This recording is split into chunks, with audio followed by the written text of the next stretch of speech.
खुलुमबाय गिबियावनो नोंथांमोनखौ आंनि चेनेलसिम गासैखौ बराय हरग्रोनाय थाबाय। आं दिनै नोंथांमोननिसिम मोनसे गोदान भिडिअ लानानै फैलायबाय। दिनैनि बे गोदान भिडिअ सावरायगोन जों बड' फिल्म इन्डास्ट्रिनि मुंदांखा फावखुंग्रि मासुम ब्रह्मनि लाइफस्टाइल एबा बाय'ग्राफिनि सायाव। नोंथांमोना बिथांनि लाइफस्टाइल एबा बाय'ग्राफिनि सायाव मिथिनो लुगैदोंब्ला बे भिडिअखौ स्किप खालामालासिनो जोबजासिम नायलांबाय थाबानो जाबाय। बिथांखौथ' नोंथांमोना गासिबो सिनायखायो। बिथाङा गोदोनि बयजोंबो सिनायजानाय मुंदांखा फावखुंग्रि। बिथांखौ गोदोनि फिल्मावल' नङा दानि गोदान मोजां फिल्मफोरावबो नुनो मोनो। बिथाङा गोबां टेलेन्टेड आरो आखा फाखा बर'नि फावखुंग्रि। स' दिनैनि भिडिअ सावरायगोन बिथां मासुम ब्रह्मनि गुबै मुंनि बागै, जोनोम जायगानि बागै, रिलेसनशिपनि बागै, रिलिजननि बागै, इडुकेसननि बागै, फेमिलिनि बागै, प्रफेसननि बागै, गासै फाव खालामनाय फावथुन लिस्टनि बागै, मोनसे फिल्म खालामनायाव बिथाङा बेसेबां चार्ज लायो बेफोरनि बागै। स' दिनैनि भिडिअ जागोन बिथां मासुम ब्रह्मनि गासै जिउ जारिमिननि बागै। नोंथांमोना बिथांनि जिउ जारिमिननि बागै मिथिनो लुगैदोंब्ला बे भिडिअखौ स्किप खालामालासिनो जोबजासिम नायलांबाय थाबानो जाबाय। स' बांद्राय गोबाव खालामालासिनो भिडिअसिम आगान सुरदिनि। गिबियावनो सावरायगोन बिथांनि गुबै मुं आरो थंनि बागै।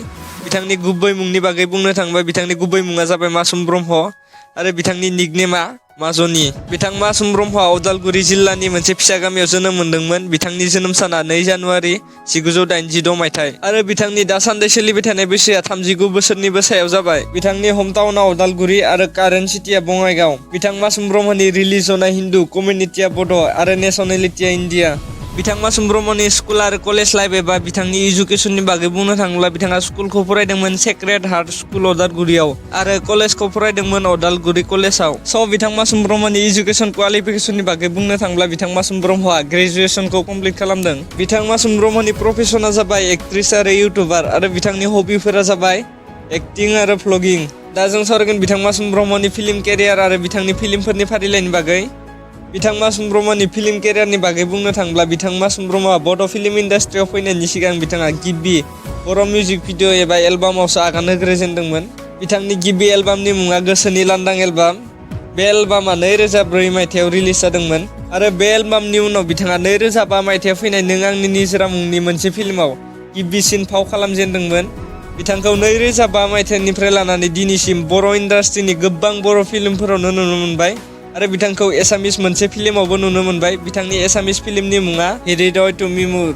दा आं बिथां मासुम ब्रह्म फाव खालामनाय फिल्मफोरनि मुंखौ फारियै बुंलांदिनि। बिथां मासुम ब्रह्म फाव खालामनाय फिल्मफोरनि मुङा जाबाय नोंनो आंनि निजोरा, लावथाइनि सिमां, आइ एम गयिं, खुगा गेवा, सिमां, सांग्रेमा, दोरफो, सिमांनि मिजिं, अनजिमायाव गोमाहैबाय जायहा सिमां, गोजोन संसार नागिरनानै, नोंनि अननायाव, हृदय तुमी मोर, बारहुंखा, खैसार, फानजारिनि दाउ मैना, फिरायनाय, थैनि गाब आरो बावैसो फैनाय 2024 मायथाइयाव रिलिज जालांनाय बर'नि थै फिल्मावबो बिथां मासुम ब्रह्मखौ नुनो मोनदों। दा जों सावरायगोन बेफोर फिल्मफोरनि मादाव बिथांनि सुपारहिट थांनाय फिल्मफोरनि बागै। बिथांनि सुपारहिट फिल्मफोरनि मुङानो जाबाय थैनि गाब, बारहुंखा, दिल्ली टु बड'लेण्ड, दोरफो, सांग्रेमा, सिमां आरो खुगा गेवा।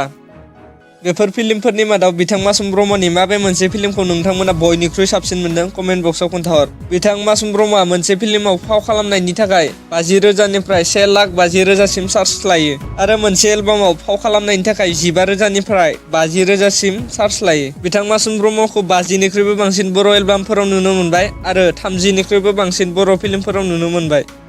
दा जों सावरायगोन बिथां मासुम ब्रह्मनि रिलेसनशिप स्टेटासनि बागै। बिथां मासुम ब्रह्मनि रिलेसनशिप स्टेटासनि बागै बुंनो थाङोब्ला बिथां मासुम ब्रह्मआ 17 फेब्रुवारि 2014 मायथाइयाव बङाइगाव सोहोरनि भैरब ब्रह्मजों जुलि जादोंमोन आरो दा बिथां मासुम ब्रह्मआ सासे गथ'नि बिमा जाबाय। बिथां मासुम ब्रह्मआ 5 बोसोर बैसोसोनि सासे फिसाज्ला गथ' दं।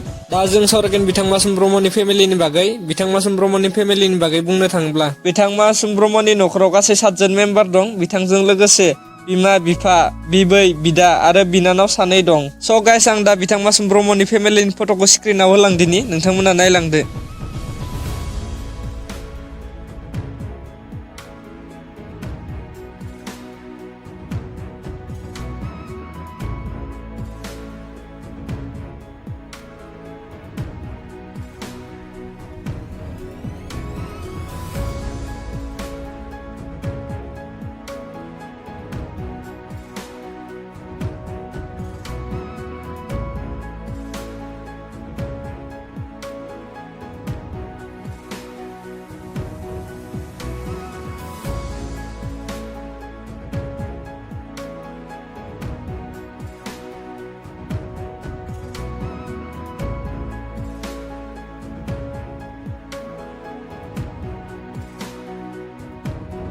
दा जों सावरायगोन बिथां मासुम ब्रह्मनि ससियेल मिडिया एबा फेन फलोवारनि बागै।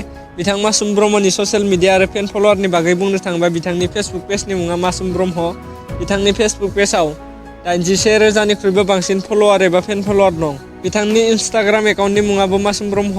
बिथांनि इन्स्टाग्राम एकाउन्टआव 65,000निख्रुइबो बांसिन फलोवार दं आरो बिथांनाव मासुम ब्रह्म मुंनि मोनसे इउटुब चेनेलबो दं। बिथांनि इउटुब चेनेलाव 1,22,000 बांसिन साबस्क्राइबार दं। बिथाङा बे चेनेलाव ब्लगिं भिडिअ होयो। बिथां मासुम ब्रह्मआ नोंथांमोननि सोरनि फेभरेट एक्ट्रिस कमेन्ट बक्सआव खोन्थाहरबानो जाबाय आरो भिडिअखौ नायनानै मोजां मोनबायब्ला नोंथांमोना लाइक खालाम, कमेन्ट खालाम आरो लोगोसेनो बयनिसिमबो शेयार खालामनानै हो आरो नोंथांमोननो बेफोरबायदिनो लाइफस्टाइल भिडिअ नांबाय थागौबा आंनि चेनेलखौ साबस्क्राइबजों लोगोसे बेल आइकनखौ अलाव थुनानै ला, मानोना आं बेफोरबायदिनो बड' फिल्म इन्डास्ट्रिनि एक्टर एक्ट्रिसनि लाइफस्टाइल लाबोबाय थायो।